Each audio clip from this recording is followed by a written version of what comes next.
All right, welcome to The Explainer. Today, we're going on a bit of a hunt for the hidden fire starters that are probably lurking in your home and your car right now. And no, we're not talking about the obvious stuff. We're talking about the quiet, overlooked dangers that can lead to some seriously devastating consequences. So, let's get right into it. So let me just ask you something. If I said, think of a hidden danger in your home, what's the first thing that pops into your head? Maybe a leaky pipe behind a wall?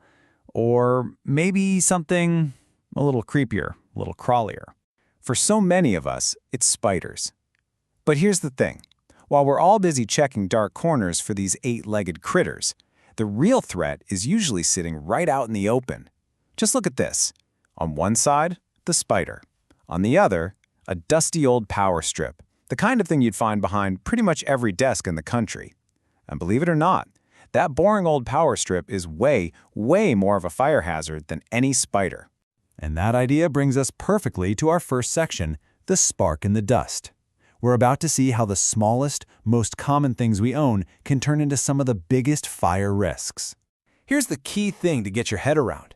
Most electrical fires don't start with some big, movie-style explosion. Nah, they start quietly. They start with simple, everyday neglect.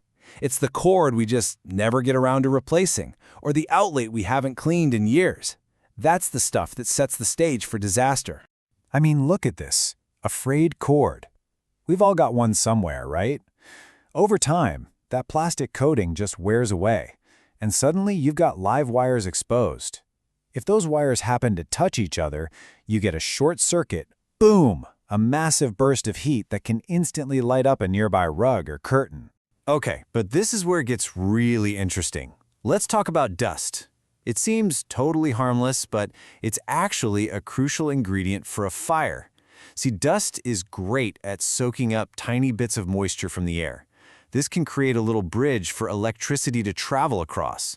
It's a wild phenomenon called tracking, where tiny sparks start to form, charring the dust until, poof, it actually catches fire. And then, of course, you've got the heart of your home's whole electrical system, the circuit breaker.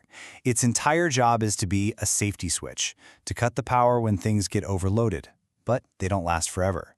Old breakers can fail, and when they do, they let way too much electricity surge through your wires, causing them to get red hot inside your walls and start a fire where you can't even see it. And get this, the risks are changing as our tech gets smarter.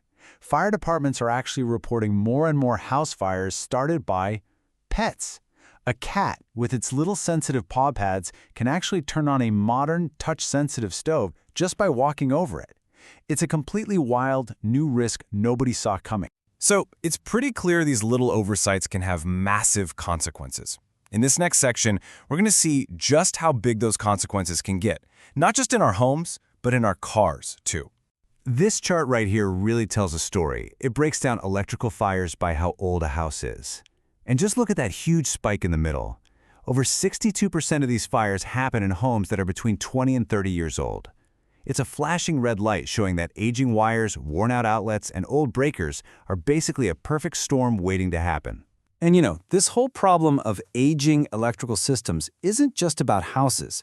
It's a huge deal for our cars, too, especially electric vehicles, where the danger has a very specific and very explosive name. Thermal runaway. You've probably heard the term. This is exactly why EV battery fires are so unbelievably intense.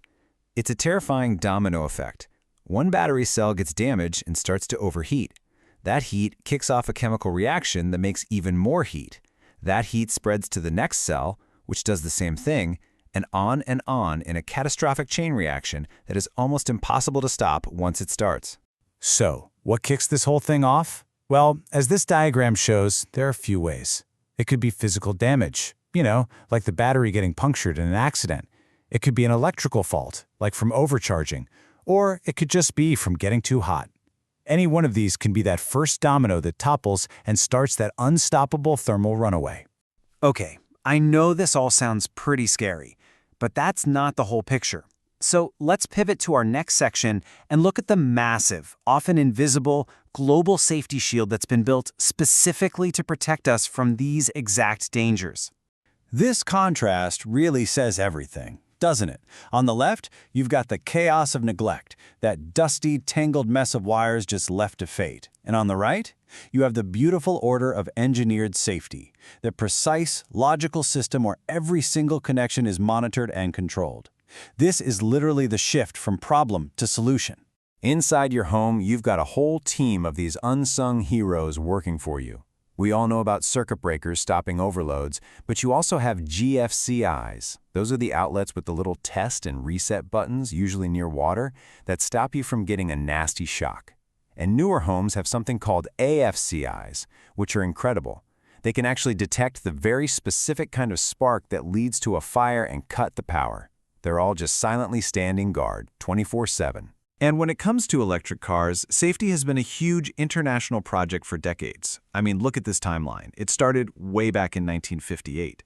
Today, there are global rules that put these batteries through absolutely brutal tests. They shake them, smash them, set them on fire, you name it. Countries like South Korea are pushing the standards even higher. And the next big thing, engineers are working on ways to detect thermal runaway before it even begins. Now, the real guardian angel inside your EV is the battery management system, or BMS. The easiest way to think of it is as the battery's brain. It is constantly watching the voltage, the current, and the temperature of every single little cell, making sure they're all playing nice and staying within safe limits. If it spots even a hint of a problem, it can shut things down before it escalates into something dangerous. All these systems are fantastic, they really are. But safety isn't a one-way street. It's a team effort. And that brings us to our final section, your turn to be safe. Here's what you can do to hold up your end of the bargain. For your home, it's all about simple habits. First off, unplug stuff you're not using. Easy. Second, grab a vacuum and clean out the dust from behind your TV. Remember that tracking thing? That's how you stop it. Please avoid overloading power strips. That classic octopus with a dozen plugs is just asking for trouble. If a cord is frayed, replace it. Don't just wrap it in tape. And never, ever run cords under a rug where they can get crushed and overheat. Finally, just make sure you can actually get to your breaker box. Don't block it with a bookshelf. And for your EV, a few smart habits go a long way. Always use the proper certified charger, not just any old extension cord. To make your battery last as long as possible, try to keep it between 30 and 90% for your daily driving. If you're going to park it for a long time, right around 50% is the sweet spot. And this is so important. If you get into any kind of accident, even a little fender bender, get the battery pack professionally inspected. You never know if there's hidden damage. So look, here's the bottom line.